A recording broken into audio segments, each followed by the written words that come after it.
Halo teman-teman semua, kembali lagi bersama aku Adrian sebagai tutor kalkulus di ruang belajar. Nah, pada kesempatan kali ini kita akan belajar tentang bab 12. Nah, oleh karena itu, teman-teman jangan lupa simpang sampai akhir supaya teman-teman bisa lebih paham daripada sebelumnya. Oke, kita masuk ke dalam materinya. Oke, halo teman-teman, kita masuk ke dalam materinya. Sekarang kita masuk ke bab 12, yaitu tentang integral tak tentu dan teknik pengintegralan yang pertama. Nah, di sini kita akan belajar beberapa hal. Yang pertama ada integral tak tentu, aturan substitusi, fungsi logaritma natural dan teknik penurunan logaritmik, fungsi eksponensial natural, dan fungsi trigonometri inverse. Nah, untuk integral tak tentu, ya, itu sebenarnya udah kita bahas di bab 10 juga, di pas anti turunan, ya. Nah, di situ nanti intinya kalau integral tak tentu, hasil integralnya nanti kita tambahkan C, ya, karena tidak ada batasan.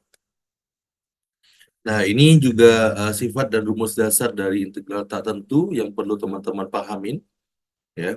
Sehingga nanti memudahkan kita untuk mengerjakan persoalan integral tak tentu nantinya.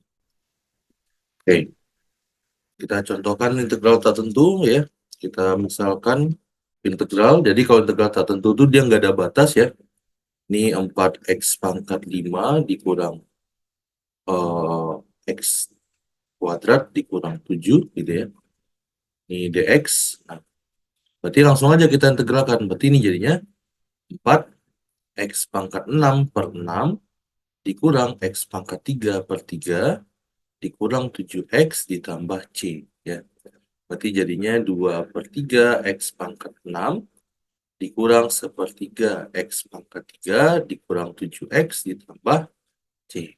Nah, ini adalah hasil dari integral tak tentunya. Ya. Nah, sekarang kita masuk ke dalam teknik pengintegralan yang pertama, yaitu aturan substitusi yang mana, ya, di sini paling sering kita pakai nantinya untuk bab 13, 14 gitu ya. Nah, jadi aturan substitusi ini adalah kita memisahkan sebuah fungsi sehingga nanti kita bisa mendapatkan bentuk integral yang lebih sederhana gitu. Nah, di sini ya teorema atau aturan substitusi, jika U sama dengan GX adalah fungsi terturunkan dan f kontinu pada WG, maka integral dari f gx g absen x dx itu sama dengan integral dari fu du, ya. Nah, di sini ya teman-teman, kenapa bisa fu du? Karena mungkin aku jelaskan dulu. Ini kan integral ya, f gx ya dikali g absen x, ini dx ya. Jadi nanti kita misalkan u-nya itu adalah gx ya. Sehingga kalau di sini kita udah mainnya u, maka dx ini nggak boleh ada, harusnya jadi du. Maka ini kita turunkan. Jadinya apa? Ini kita turunkan jadinya g absen x. Berarti di sini dx gitu. Nah, ini nanti jadi substitusi juga. Nah, yang g absen x dx ini adalah du nantinya.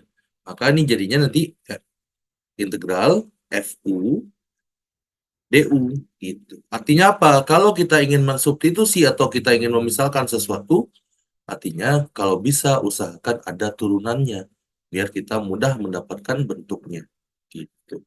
Oke. Nah, misalnya ini nih ya, integral x sin ya x kuadrat dx ya. Berarti kita misalkan yang mana? Kalau kita lihat di sini nggak mungkin x-nya kan, dan nggak mungkin sin x-nya juga. Jadi kita misalkan adalah u-nya adalah x kuadrat ya. Berarti du-nya apa? 2x dx ya. Nah, di sini karena kita butuhnya x dx doang, maka jadinya du per 2 sama dengan x dx.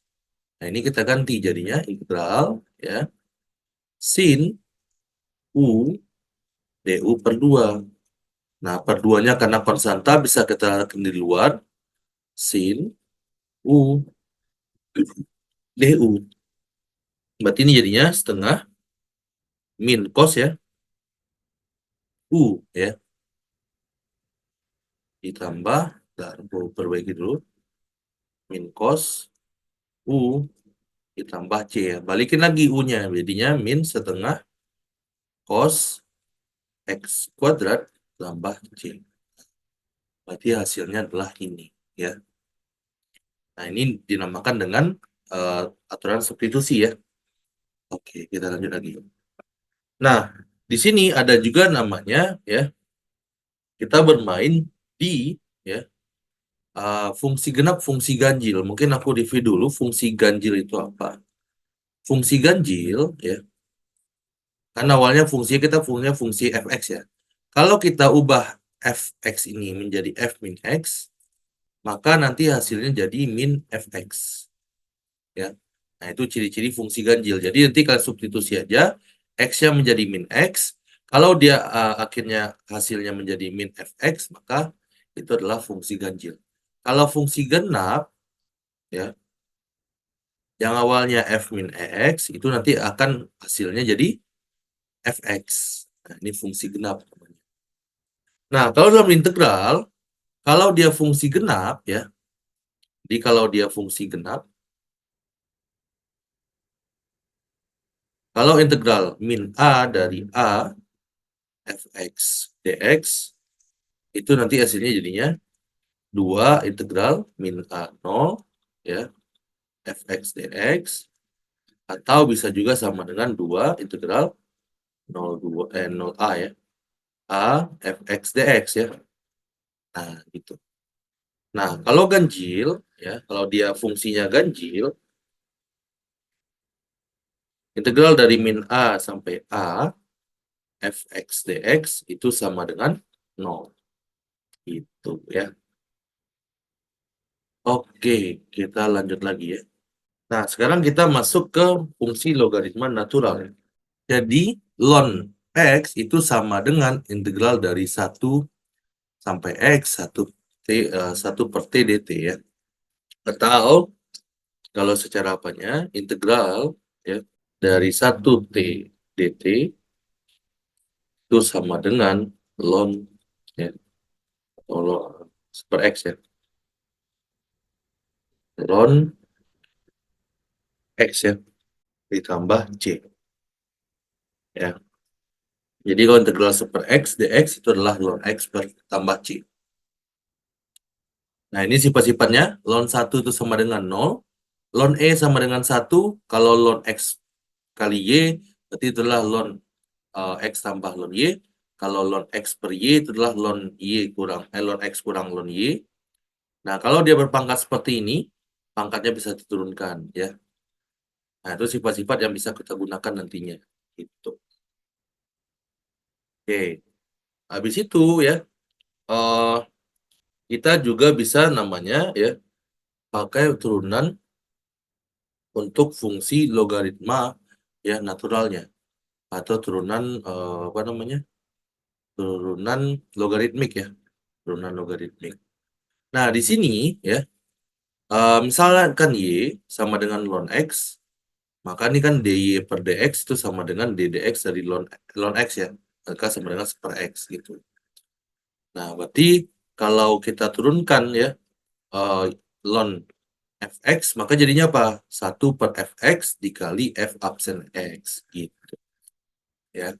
Berarti kalau turunan dari ln x kuadrat tambah 1 adalah 1 per x kuadrat tambah 1 dikali ya turunan, ini kan hasil ln-nya ya, 1 per x kuadrat tambah 1 dikali turunan dari sudutnya ini ya, x kuadrat tambah 1-nya itu. Maka nanti hasilnya jadinya 2x per x kuadrat tambah 1 gitu. Nah, ini contoh dari integral dari logaritma. Jadi, kita harus butuh apa? Butuh tahu dulu substitusi tadi lagi ya. Misalnya integral gitu ya. Ini 2x pangkat 3 tambah 3x per x pangkat 4 tambah 3x kuadrat dx ya. Nah, cara mengetahui kita pakai substitusi atau enggak, kita lihat pangkatnya. Ini kan pangkat 4, ini pangkat 3. Beda 1 kan? Sehingga ini bisa menjadi kemungkinan turunan dari ini ya. Karena kan turunan ini kan berarti pangkatnya kurang 1 kan. Maka ini coba kita misalkan. U-nya sama dengan X pangkat 4 ditambah 3X kuadrat, berarti DU-nya itu sama dengan 4X kuadrat, X pangkat 3, sorry, ditambah 6X ya. Nah, ini DX. Nah, kan kita cuma butuhnya 2X kuadrat ya, berarti ini bisa kita keluarkan 2-nya, ditambah 3X, ya kan, DX. Berarti DU per 2 sama dengan 2X pangkat 3 tambah 3X, DX ya. Berarti ini sama dengan, ya, integral 1 per U, DU per 2, ya kan. Berarti sama dengan setengah integral dari 1 per U, DU. Berarti sama dengan setengah ln, ya, 2X pangkat 3 tambah 3X ya. Tambah C. Gitu. Oke, jadi jangan lupa tambahkan C-nya ya. Nah, maka hasilnya adalah setengah ln 2X pangkat 3 tambah 3X tambah C. Gitu. Oke. Nah, kalau yang nomor 2 gimana? Ya sama aja. E1 1 per X ln X ya kan? X. Kita misalkan yang mana? Misalkan U-nya sama dengan ln X. Ya. Berarti DU-nya adalah 1 per X kan? DX. Ini kan sama aja dengan, nah di sini karena kita udah memisalkan teman-teman ya, jadi batasnya pun harus kita misalkan juga. Nah, tangga U1 itu adalah ketika X-nya sama dengan E ya. Ketika X-nya sama dengan E, berarti U-nya sama dengan apa? Sama dengan ln E. Ln E itu sama dengan 1 kan? Nah, habis itu ketika X-nya sama dengan 1, berarti U-nya sama dengan ln 1, T0 ya. Nah, ini berarti jadinya integral. Ini nanti dulu kita ubah. Nah, ini bisa kita tulis kayak gini kan? Ln X, dx ya. Berarti ini sama dengan integral batasnya kita ubah. Ini jadi 1, ini jadi 0 ya. Sesuai dengan, ini kan pas 1 sama E ini ketika variabelnya X. Kalau variabelnya U berarti kita ikutin ya. Berarti ini jadinya 1 per U DU ya. Nah, berarti ini jadinya ln ya. Ln U 1 sama 0 ya. Ini jadinya ln 1 dikurang ln 0 ya. 1 per U ya. Berarti ini jadinya 0 dikurang ln 0. Nah, ln 0 ini kalau nggak salah ya, bukan 0 ya. Karena ln itu mulainya dari 1 ya. Kalau kita coba kita lihat tadi, ln 1. Oh, nggak ada informasi ya. Ya, karena df-nya itu mulai dari 0 ya. 0-nya nggak masuk ya. Ini kayaknya ada kesalahan di sini. Kalau ln 1 kan 0 ya, benar ya. 1, ini 0. Terusnya ini benar sih. Sini kan ada ln 0. Nanti mungkin kita coba cross check lagi ya. Ln 0 ini berapa gitu. Oke. Nah, sekarang kita masuk ke teknik penurunan logaritmik ya. Teknik penurunan logaritmik itu gimana ya? Intinya sama aja teman-teman ya. Kita menggunakan penurunan implisit di sini. Nah, gimana tuh maksudnya? Ya, kita coba langsung ke soal aja ya. Nah, misalnya kita mempunyai soal fx ya. Itu sama dengan cos x pangkat sin x. Nah, jadi yang pertama kali yang kita lakukan ini kan y sama dengan kan cos x pangkat sin x. Nah, kita ingat ya, ingat bahwa kita punya rumusan tadi adalah yang mana? Yang ini. Ln x pangkat r itu sama dengan pangkatnya bisa turunin. Sehingga untuk menurunkan sin x ini kita sama-sama ln-kan kiri kanannya. Ya. Ini berarti jadinya ln cos x pangkat sin x. Nah, berarti turun ya. Ln y sin x dikali ln cos x ya. Nah, Habis itu kita turunkan kiri kanannya pakai turunan implisit ya. Nih ln Y, ini berarti ddx ya. Ini berarti sin X dikali ln cos X, ya kan? Nah, ini ln Y turunannya gimana tadi? Berarti seper Y dikali ya ddx ya. Ya enggak? Kan ini turunan dari ln kan, ln Y kan seper Y. Dikali lagi turunan dari Y-nya, berarti ddx ya. Nah, ini berarti ini langsung aja ya, U absen V ditambah U V absen. Berarti U absen. Turunan sin apa? Cos ya. Dikali V, berarti ln cos X ya. Ditambah U, berarti sin aja. Dikali U V absen. Berarti ini turunannya adalah seper cos X dikali min sin ya. Nah, berarti jadinya dy dx atau seper Y kali dy dx itu sama dengan cos X ln cos X ditambah, nah ini kan sin per cos apa? Tangan ya. Ini jadinya min ya. Min sin X tangan X ya. Nah, gitu. Boleh kita buat kayak gini. Nah, habis itu kita kalikan aja kan di sini. Berarti dy dx itu sama dengan cos X ln cos X dikurang sin X dikali tan X ya, dikali Y ya. Nah, Y-nya balikin lagi. Menjadi apa tadi? Y itu adalah cos X kali pangkat sin X ya. Berarti dy dx ya, itu sama dengan cos X dikali ln cos X dikurang sin X tan X dikali cos X pangkat sin X. Nah, berarti hasilnya adalah ini ya. Nah, ini namanya penurunan logaritmik ya, menggunakan turunan implisit gitu. Oke, kita masuk ke materi selanjutnya tentang fungsi eksponensial natural ya. Intinya di sini ada beberapa rumus yang ingin aku catatin ya. Nah, ini aku langsung kotakin aja ya. Integral dari e pangkat x itu adalah e pangkat x juga ya. Nah, kalau integral dari ya ini, berarti ini kita misalin nantinya pangkatnya jadi u gitu ya. Berarti butuh turunannya. Maka di sini jadinya e pangkat fx ditambah c ya. Mungkin harus kan teman-teman harus ingat juga ya, turunan dari e pangkat x apa ya? Itu adalah e pangkat x juga ya.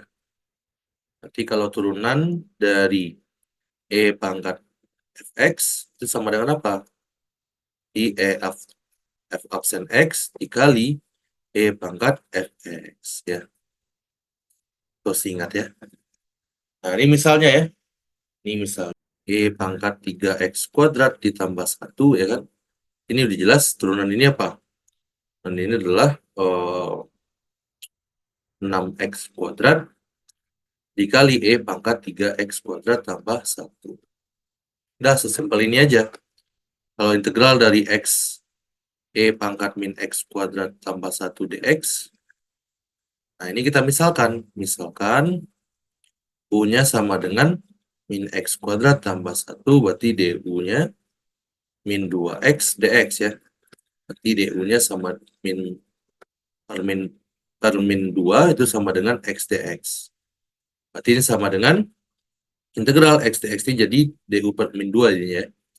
E pangkat u dikali du per min 2. Berarti jadinya min setengah E pangkat U du. Ini sama dengan min setengah E pangkat U ditambah C ya.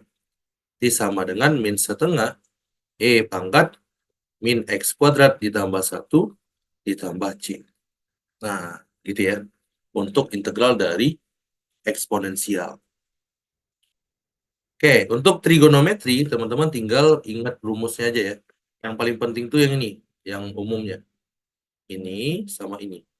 Ya. Jadi rumusnya cuma dua ini aja. Ya. Nggak ada yang lain.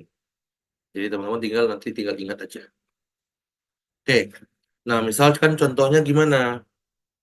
Kita contohkan soalnya, nah, misalnya integral ya. Integral E pangkat 2X per ya akar dari 1 kurang E pangkat 4X dx ya. Nah, di sini kita bisa ubah dulu kan. Karena udah tahu bentuknya udah akar-akar, pasti ini kayaknya ke arah sin ya. Sin inverse. Nah, integral ini E pangkat 2X tetap per ya. Ini integral 1 dikurang E pangkat 2X dikuadratkan dx. Nah, sekarang kita misalkan. Misal U-nya sama dengan E pangkat 2X. Berarti DU-nya berapa? 2 dikali E pangkat 2X dx. Ya. Nah, berarti DU per 2 itu sama dengan E pangkat 2X dx. Tiada kan? Nah, berarti ini jadinya integral ya 1 per akar dari 1 kurang U kuadrat DU per 2 ya. Berarti jadinya setengah integral dari 1 per akar dari 1 kurang U kuadrat DU. Nah, ini jadi apa? Tadi sama dengan ini kan? Berarti ini sama dengan ya setengah integral setengah ini langsung sin inverse atau arcsin ya dari U-nya ya ditambah C. Berarti ini jadinya setengah sin inverse dikali E pangkat 2X ya ditambah C gitu. Nah, ini contoh untuk soal dari integral dari fungsi inverse trigonometri ya. Oke, materinya hanya sampai sini aja. Semoga teman-teman bisa paham pada sebelumnya. Mohon maaf jika ada salah kata dan sampai jumpa di materi selanjutnya. See you. Nah, gimana nih setelah kita belajar bab 12 tadi? Apakah teman-teman lebih paham daripada sebelumnya? Semoga teman-teman bisa paham daripada sebelumnya dan ya sampai jumpa di materi berikutnya dan pantengin terus Ruang Belajar dan Pivot Solution. Dadah.